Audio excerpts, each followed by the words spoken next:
पगडंडी के सहारे राणावत और रानू अपनी जान बचाए तेजी से भाग रहे थे और उनसे कुछ ही दूर थी राणावत के शरीर से टपकते खून का पीछा करती पिशाचिनी तेजी से उन दोनों की तरफ भाग रही थी। इस बात का पता न रानू को था न राणावत को। बहुत सा खून बह जाने के कारण राणावत की आंखों के सामने अब अंधेरा छाने लगा। उसके कदम लड़खड़ाते हुए धीमे पड़ने लगे। उसकी सांस फूल चुकी थी कि तभी उसके पैर उलझते हुए जमीन पर रखे एक पत्थर से टकराए और राणावत उछलता हुआ जमीन पर आ गिरा। पिशाचिनी द्वारा नोच कर खाया उसका कंधा सीधा जमीन पर टकराया था, जिसके कारण उसके जख्मी कंधे से अब और खून बहने लगा। दर्द से मानो राणावत की जान ही निकल गई। राणावत की दर्द भरी चीख सुन उससे कुछ ही आगे दौड़ती रानू पलटी। राणावत को इस तरह जमीन पर गिरा दर्द में तड़पता देख रानू को उस पर दया आ गई।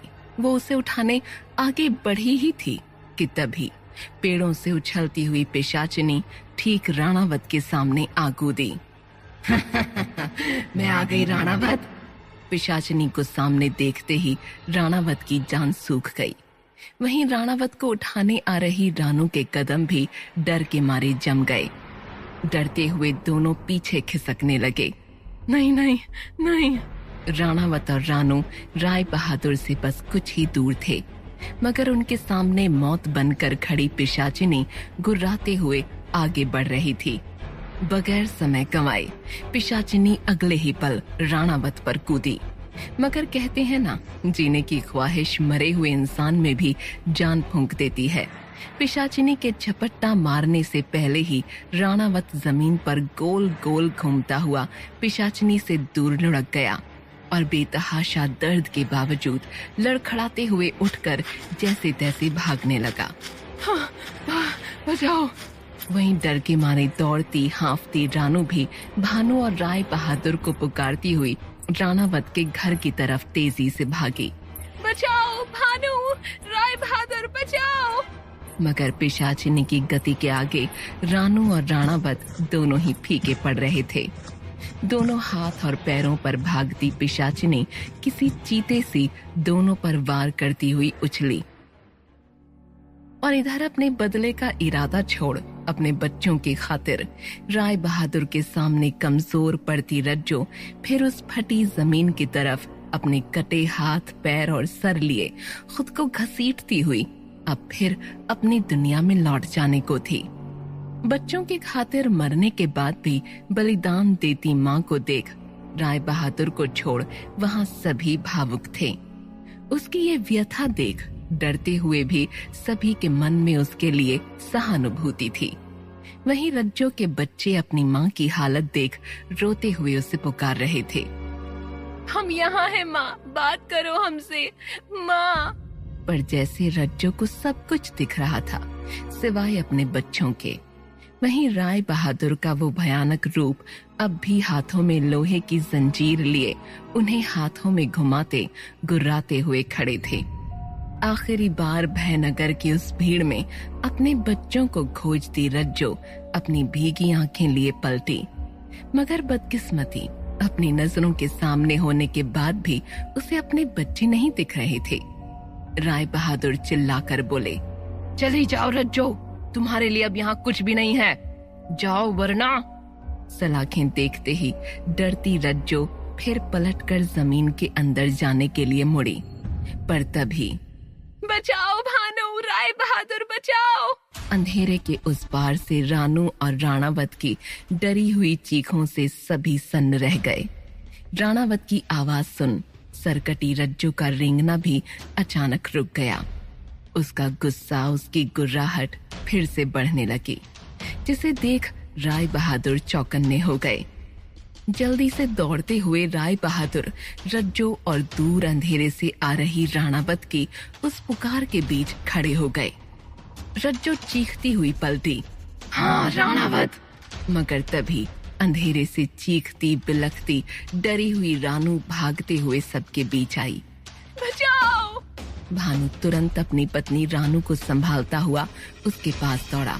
रानू क्या हुआ? तुम ऐसे क्या हुआ?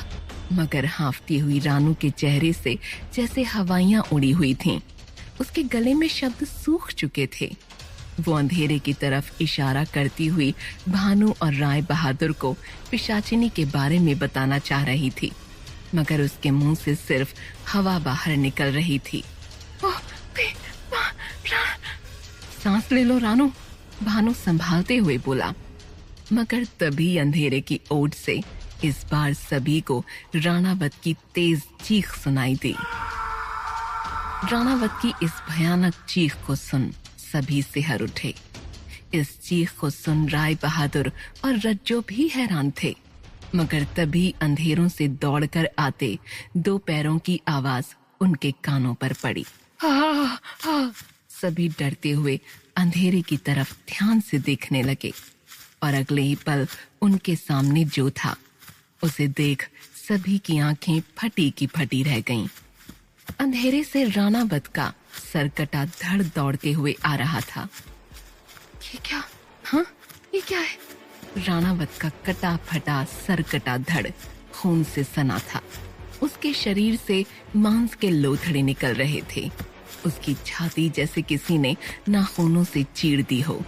उसका सर जैसे किसी ने हाथों से उखाड़ दिया हो और सीने से गायब उसका जिंदा कलेजा जैसे किसी ने नोच कर आधा खा लिया हो।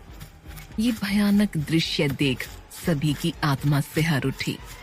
वहीं राणावत का ये लहू लुहान बिना सर का धड़ दौड़ते हुए सीधा राय बहादुर के सामने आ गिरा। राय बहादुर कुछ भी समझ पाते उससे पहले ही उसी अंधेरे से अब अजीब रूप से राणावत का कटा सर चीखता हुआ हवा में उड़ता हुआ ठीक रज्जो के सामने आ गिरा। कुछ पल के लिए जैसे सभी सन्न रह गए। अचानक सब कुछ शांत हो गया। उस अजीब मातम वाली खामोशी में राणावत का कटा सर देख अचानक रज्जो का रोता गला बिलख उठा। रज्जो खुद को जमीन पर घसीटती हुई तेजी से आ राणावत का कटा सर देख जोर जोर से हंसने लगी। चल राणावत, समय हो गया साथ चलने का। मेरा बदला पूरा हुआ मेरा बदला। हुंकारती हुई रज्जो ने अपने इकलौते बचे हाथ में अब राणावत का सर भी पकड़ लिया, जिस हाथ में उसका खुद का कटा सर उसने बालों से खींचकर पकड़ रखा था।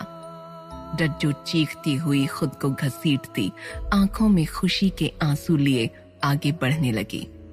हालांकि राणावत को मारने का मौका राय बहादुर के कारण उससे छिन चुका था, मगर उसका बदला पूरा हुआ। वो राणावत का कटा सर अपने साथ जमीन में ले जा रही थी, ठीक वैसे ही जैसे उन चांडाल आत्माओं ने श्रावणी के शरीर में आकर ऐलान किया था। आज से 13 दिन बाद अमावस्या की काली रात को तेरे कमरे के बाहर जो पीपल का पेड़ है ना, तेरी सरकटी रज्जो वहाँ से रेंग रेंग कर आएगी और तेरा सर, याद रख, तेरा सर उसी मिट्टी के नीचे ले जाएगी जहाँ तूने उसे गाड़ा है।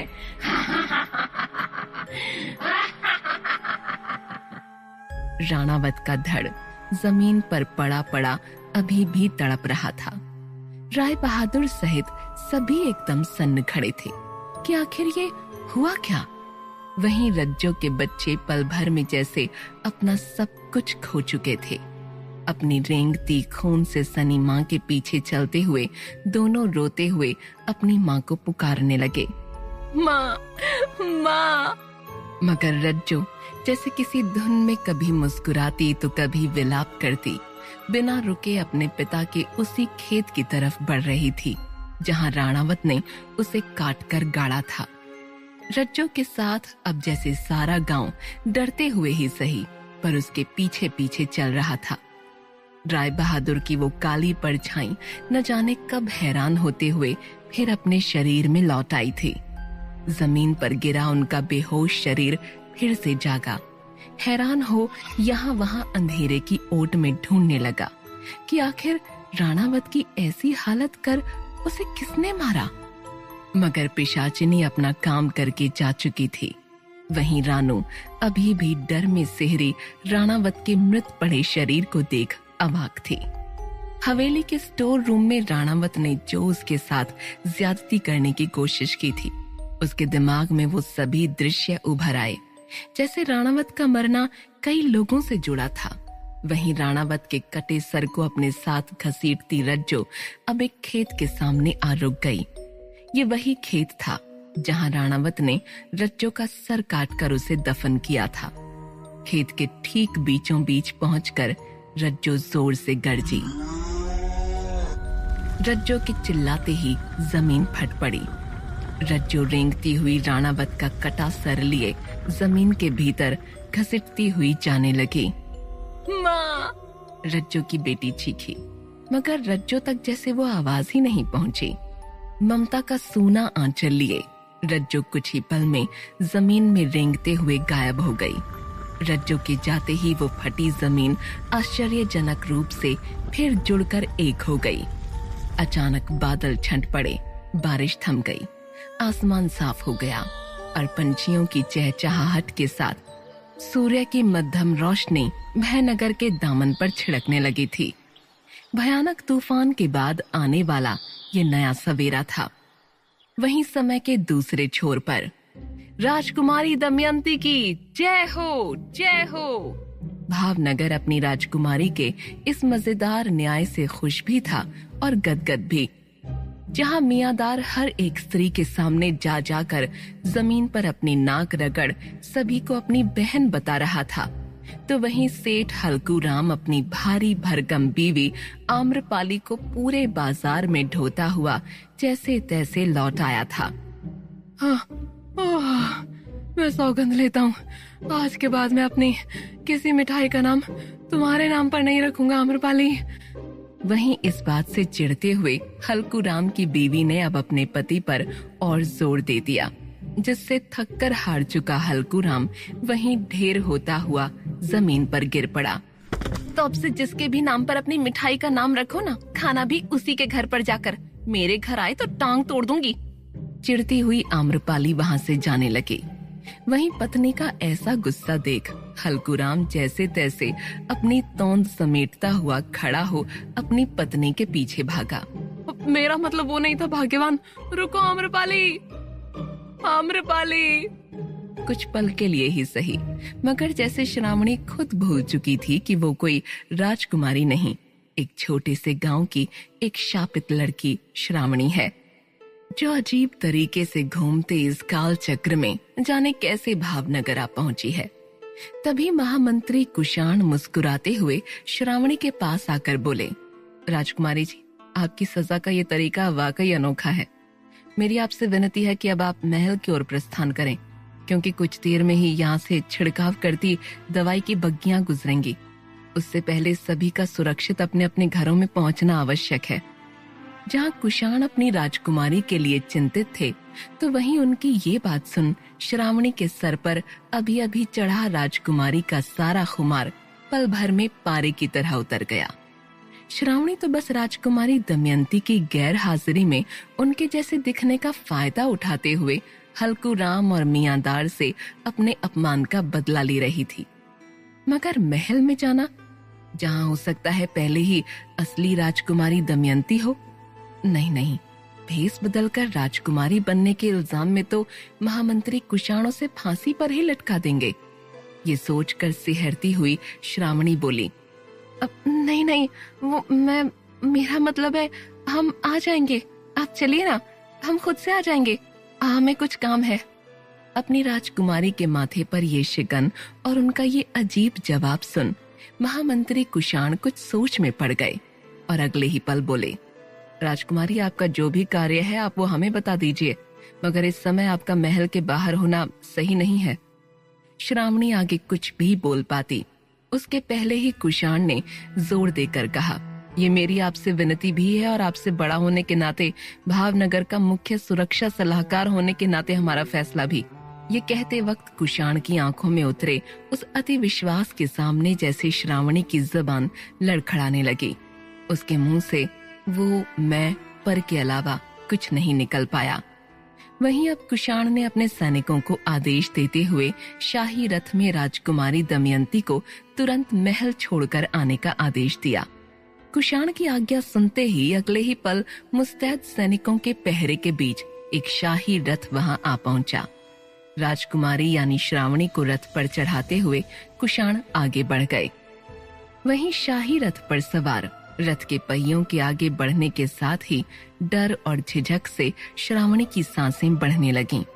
उसे घबराहट होने लगी। क्या होगा जब असली राजकुमारी दमयंती से श्रावणी का सामना होगा? अनजाने ही इतिहास के किस भयानक पन्ने को फिर से लिखने जा रही है श्रावणी? क्या रज्जो कभी अपने बच्चों से मिल पाएगी? राय बहादुर को इन सब में उलझाकर कौन सा बड़ा खेल खेल रहा है अंधेरे का सेनापति विशंभर? जानने के लिए सुनते रहिए भयनगर भयानक शक्तियों की एक रहस्यमय दास्तान, सिर्फ पॉकेट एफएम पर।